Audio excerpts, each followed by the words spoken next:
پشتی سالکی و پنج جمهان جکار و بسدما هست به پاشکفتنه و شکستنه ده 5 سالن بوری ده که جواکا نافدولتی نکاری بو بریار نافدولتی به جهبینه و آلیکاریا هولن راوستاندنا بومبابارانه و پاراستنا سیویلان بردانا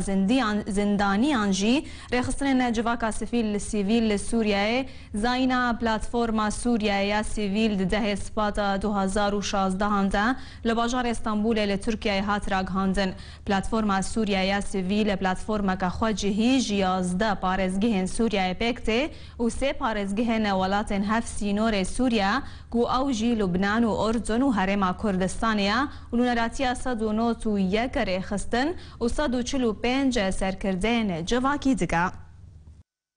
جبران بزانن اف پلاتفورم چیا و کاری وید پیشروج ده و چبا ممیوانداری هفرز پلاتفورم سیویل یا سوریه لما محمد الاستودیو مکریا ما مستطب خیر هاتی دست بکدم خوازم بزان بن اف پلاتفورم چیا پلاتفورم ابخوا پروژه که آرمانجا سرکینجی کار به دنگ خلکه دنگ جواکا سیویل ریخستن چه کومی چه کومله کاربن چه بشدار بند چه دیالوگی د پیشروجی چه من جبو چارسریا کریزا سوری وک شیورمند وک چافدیر لسر ویبن چه کاربن چه آری کاربن دوی واریدا کاربن یعنی چارسریا که کریزا سوری بله چاوا هات آوا کرن دست پیک دا او بنگه سرکین تیدا مگوت وک مگوت جواکا سویله یعنی پیوندی ما به جواکا سویل چه ریخستن هبون چه سنتر هبون بوان رأی کو دناف خلقی دا کار دکنش بر اونا بیتر ایشاگی ملت زانن پیوندی بوان را چیبون ما ناس کرن ما جوان را اف پروژه شروع وکر و پشتی وانا یعنی گل لک جوانا براستی هرما کردستانه گل لکان امکانم بگیشان تقریبا حاضری خوددان انو آماده به پروژه دا جبر کو خدمت ملت دکه دورا ما گل لک هفدیتن بوان را چی کرن چه هفدیتنی فرمی چه يعني د ياسي جوان مدين و هر وها ما بروجا وك دفيجن ما شروع بكر وام جانا حياه جيشت داويه ام خطوات بيبك ام فيجن ما حياه رجهان دهني بله نرنا تدوك فان دزغان يانجي بلاتفورما نفي كونتين افاكرن لسوريا وش درفي سوريا يجي وبكاربن تشبكن جخل كيران هاد في دميدا براستي او تشت سراكين نها لبيش بلاتفورما براستي بري هر تشتي وك ناف دولتي دناف دولتها تيغوتن اغربست يا كمينه کسین هاتنا بنچاف کرن چارن نویسوان چیه و ایت شدین او هرمن او لسر سرامسر سوری او هرمن کو دور پیشگیری هاتی دور پیشگیرنه هنک جوان ساله که هنک 2 سالن چه حالی رژیم دا چه حالی داعش و ببنا وقت بیشن یعنی یا سرکین ارمانجا کو کاربن لکسی ناف دولتی ضغطه بکن کو کاربن دنگی وی ملتی بشن طبعا بيجن وقت جافا لسر أستا سوري لسر سرانسرا سوري ولحرس بيجن هرمن سينوري وان بسوري رهاي يك وبنابري سوري ليه هر وهاك وقت جافا هزا في بلاتفورمي هبه وكسي بشدار بن و رولا وان بيشروجه يعني لسر دولتان زينتر به وقاربن دنجوان وقاربن يعني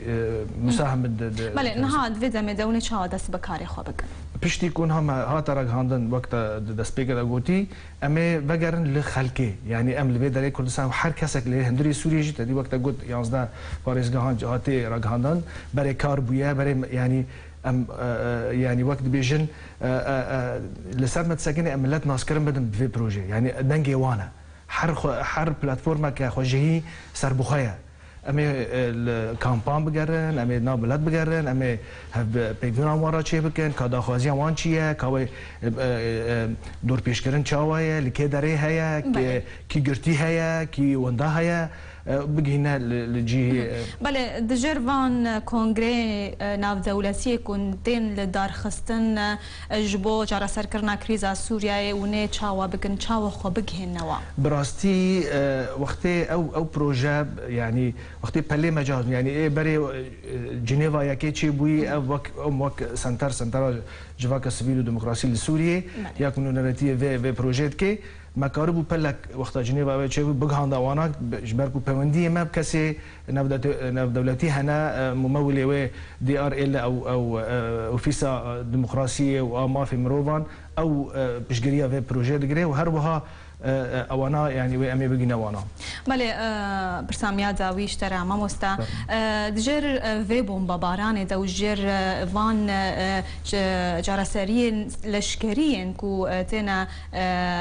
تينا هولي جاليه تجاليه بجاي و بتجاليه اسماني و به قالوا و جواكا سيفيل بكار ببروجين جواكا سيفيل بكار تشتكي بوغهرن